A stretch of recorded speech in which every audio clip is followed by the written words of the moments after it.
আসসালামু আলাইকুম। আউটডোরটা বেসিক্যালি আসলে নতুন, আর ইনডোরটা ব্যবহারকৃত কোয়ালিটিটা দেখাই তাহলে বুঝতে পারবেন।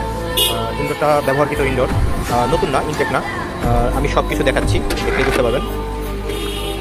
ইনডোরটা দেখেন, সম্পূর্ণ সব জায়গায় পরিষ্কার স্বচ্ছ। আমি সব কিছু দেখাচ্ছি না, একেবারে প্লাস্টিং করে দেখাচ্ছি, দেখেন তাহলে বুঝতে পারবেন স্বচ্ছ সব জায়গায়।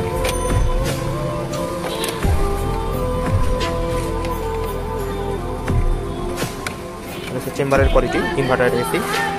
এটা হচ্ছে ইনডোরটা আপনার মূলত 1.5 টন 2 টন একই ইনডোরে চলে। এটা মূলত 1.5 টন ইনডোর, আর আউটডোরটা হচ্ছে মূলত 2 টন আউটডোর।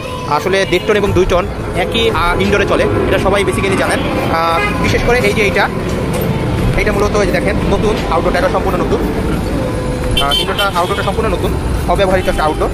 দেখতেছেন পিন্সটা দেখতেই পাচ্ছেন, আসলে দেখলেই বুঝতে পারছেন এইটা আর কি। আর যদি আমি দেখাই, এই যে ক্যাপটা দেখাই তাহলে ক্যাপটা দেখছেন নতুন একটা আউটডোর, অব্যবহৃত। আমরা কোম্পানি স্টক লটের একটা পণ্য বেচা কিনা করি, সেক্ষেত্রে আউটডোরটা কালেক্ট হয়েছিল। ইনডোরটা একটা ব্যবহৃত ইনডোর, ঠিক আছে। এখান থেকে একটু ভাঙা আছে, আমরা চালাইছিলাম প্রায় 3 ঘন্টার মতো চালাইছি। প্রোডাক্টে কোনো রকম সমস্যা নেই, যে নেবেন নিতে পারেন চাইলে। হ্যাঁ, দামটা আলোচনা সাপেক্ষে ইনবক্স করতে হবে কিংবা ফোন করতে হবে ভাই, এভাবে আসলে দামটা বলা যাবে না।